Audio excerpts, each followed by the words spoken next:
أعوذ بالله من الشيطان الرجيم.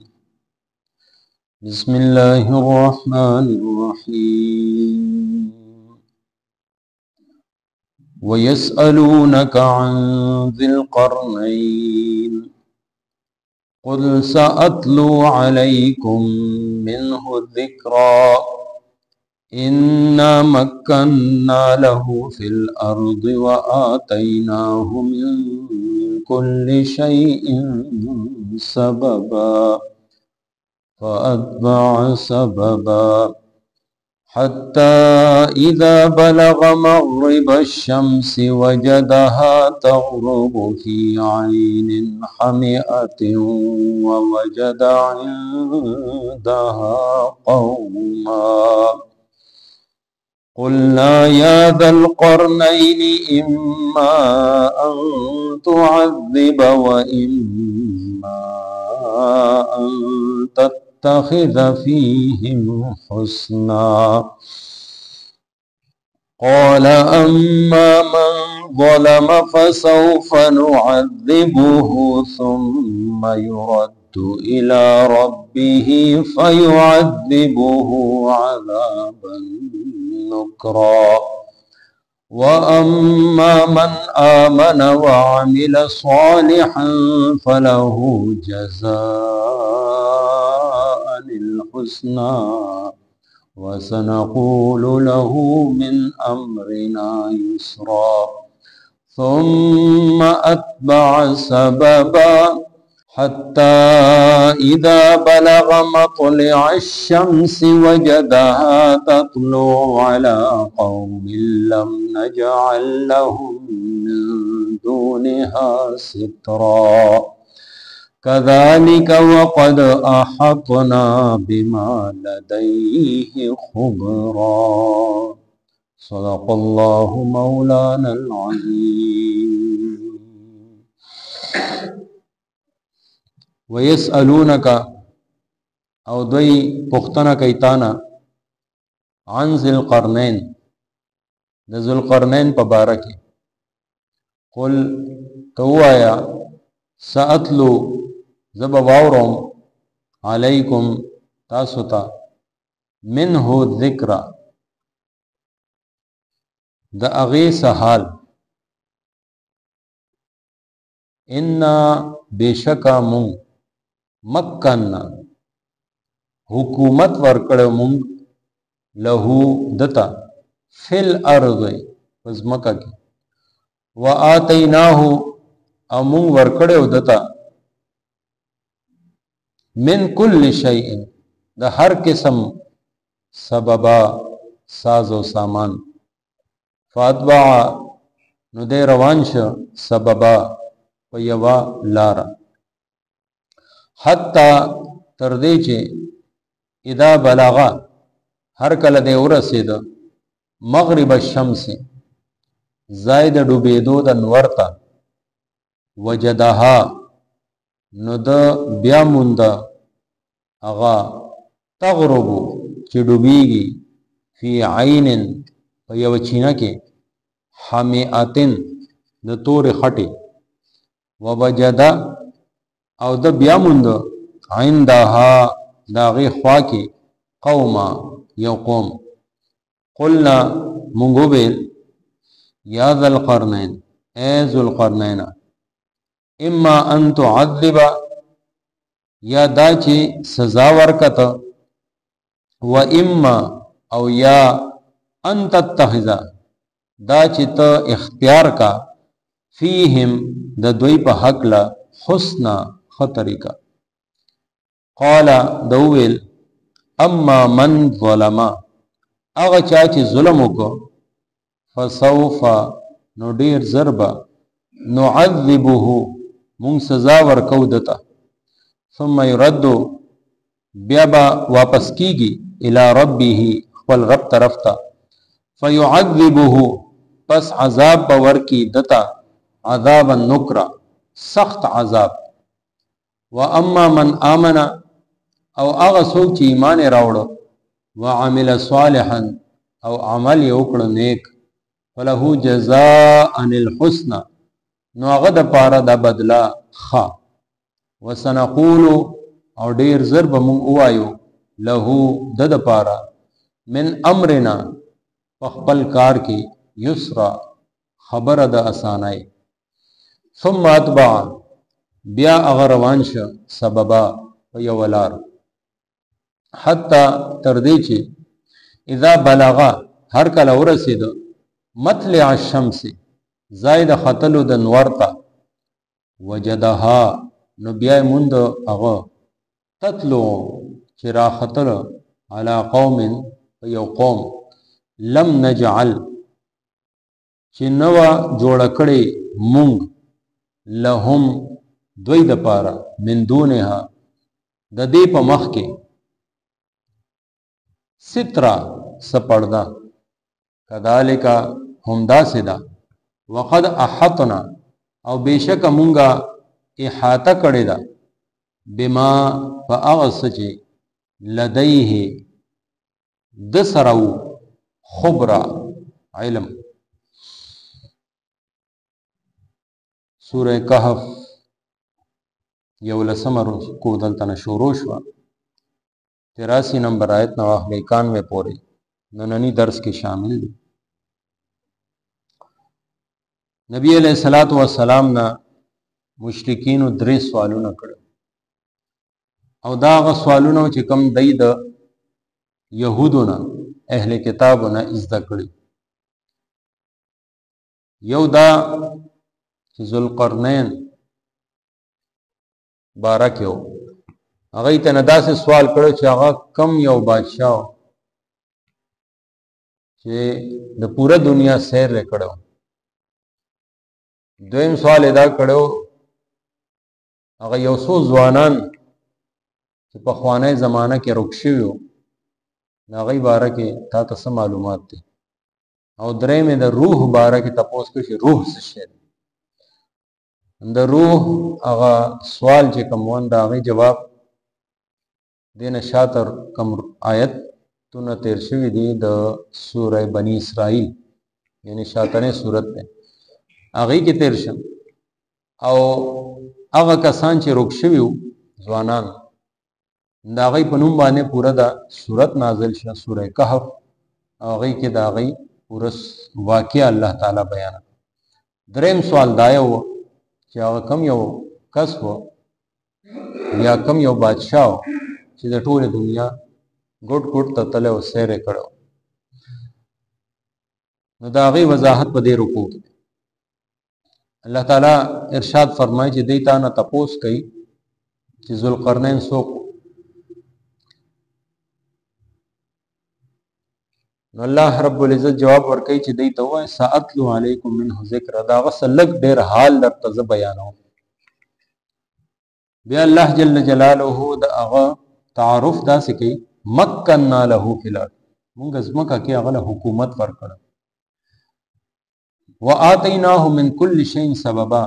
او هر قسمه ساز او سامان د دنیا په لحاظ سره چې کوم اسباب جوړېدل هغه ټول ما دل ورکړ د دې باره کې مفسرینو دا فرمایلی دي بعض وی چې دا پیغمبر وو چې مخه ته را روان دي چې الله رب العزت ورته وحی وکړه او که پیغمبرونو بیا د وحی نه مراد دا چې فرښتہ راغلی او که پیغمبر نو بلکې یو نیک دل بادشاہ لوی حکمران و مسلمان و نو بیا د تبع القا شوی یعنی ذهن کې زړه کې به ورته الله رب العزت دا خبرې اچولې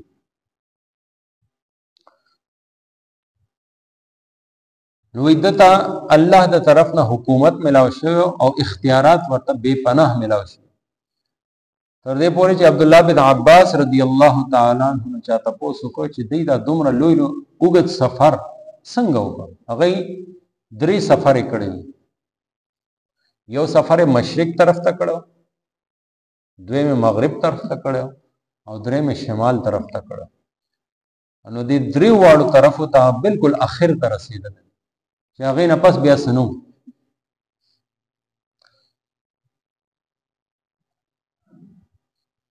نو هغه ورته وی چې دیله الله رب العزت ډیر اختیارات ورکړ الله رب العزت ډیر څه د دې فرمان لاندې شو لکه څنګه چې سليمان عليه السلام له الله رب العزت هوایی تخت ورکړو هوای ولا تابع کړو انو بعض داسې سيزونه دیله هم ورکړي شي نو فات با سببا وې دی یو طرف ته روان شي دغه طرف کم یو مغرب الشمس چې کوم ځای کې نور ډوبېده وجدها تغرب وې دولی دل چې دغه ځای کې نور ډوبېږي فی عین حمیئه په یو چینه کې چې د تورې خټې یعنی دین دا مراد نه چې هغه چینه کې دنه غر کېده یا ډوبېده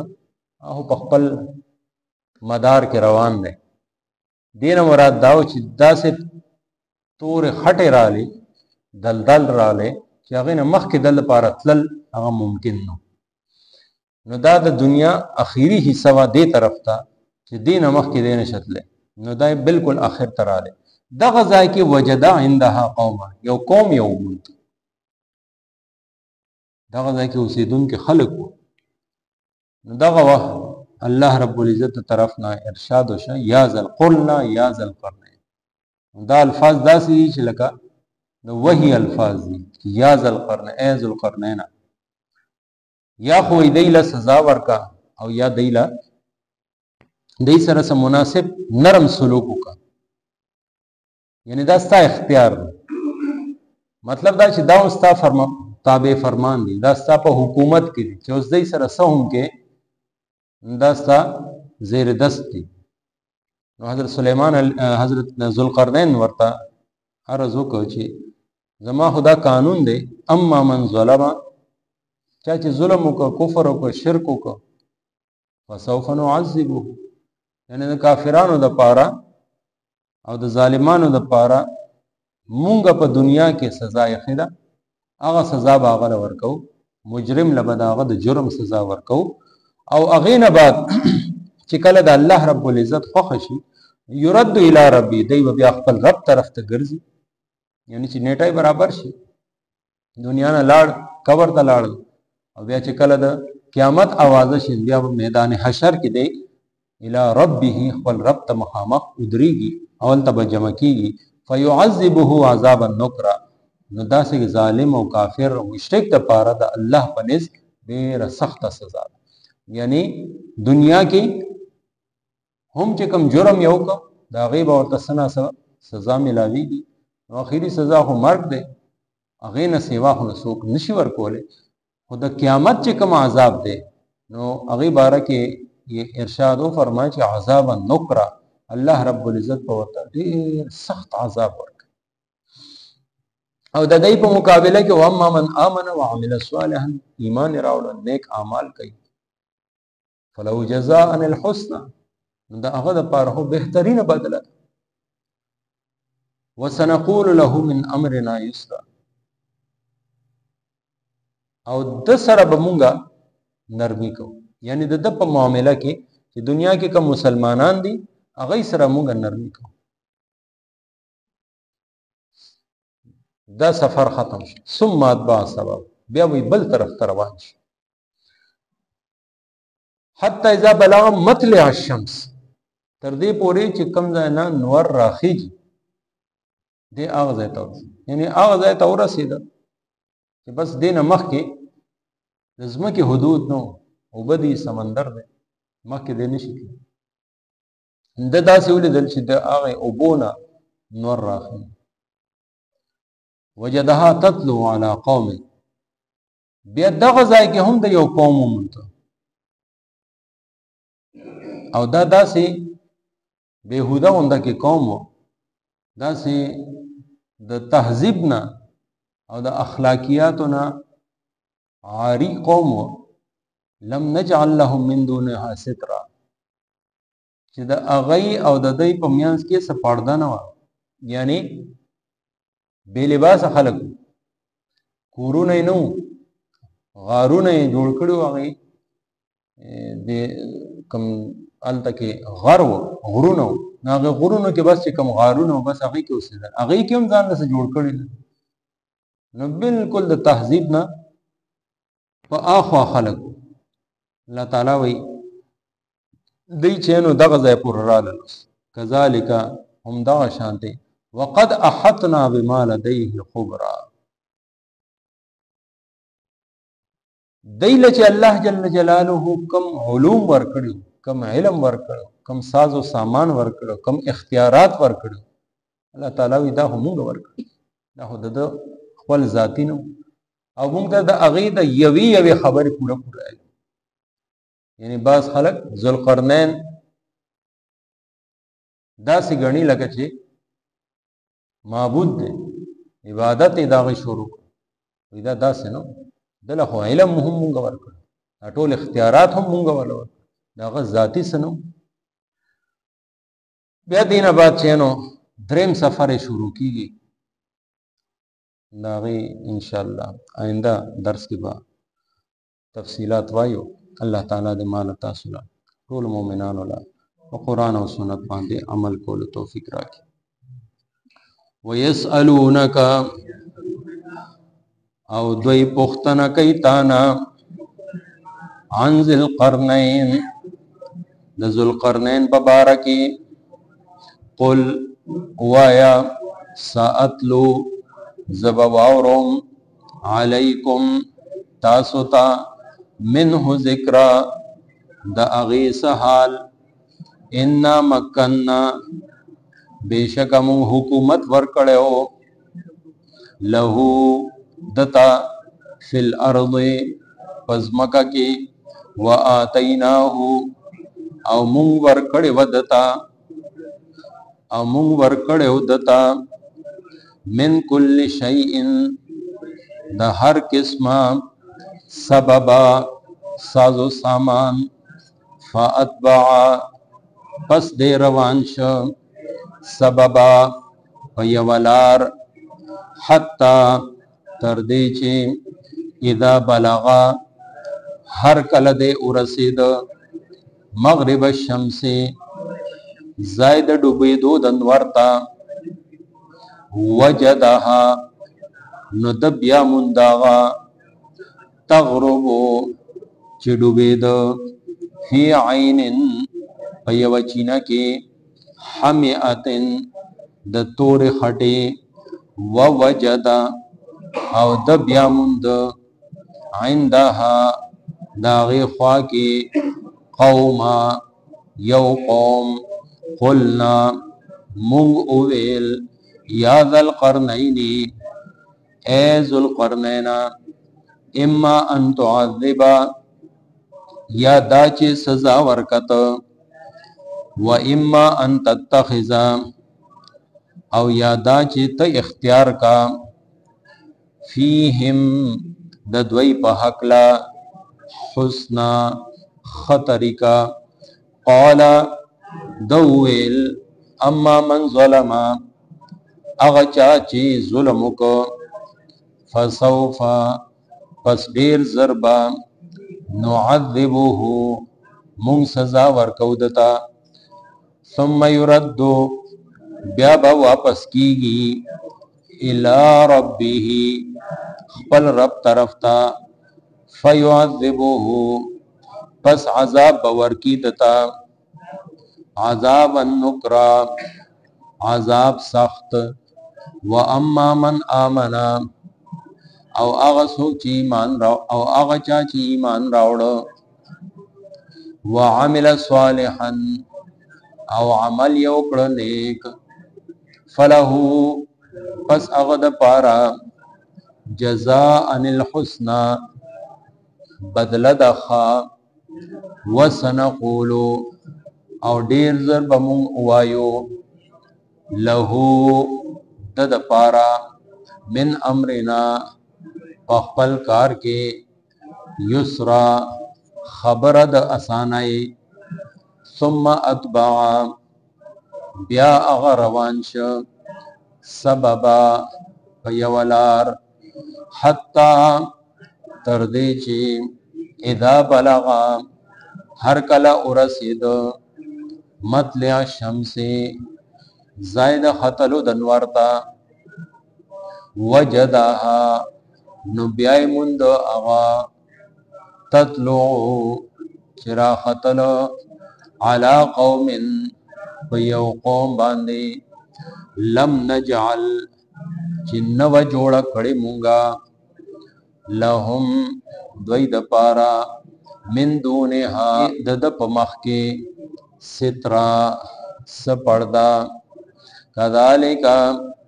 هم داسدا وقد احتنا او بیشک مونږه راګیر کړی دا بما فاغس لديه چې د سرو خبرا علم. آمين. الحمد لله رب العالمين والصلاة والسلام على سيد الأنبياء والمرسلين. ربنا آتنا في الدنيا حسنة وفي الآخرة حسنة وقنا عذاب النار. ربنا ظلمنا أنفسنا وإن لم تغفر لنا وترحمنا لنكونن من الخاسرين. وصلى الله تعالى على خير خلقه محمد وآله وصحبه أجمعين.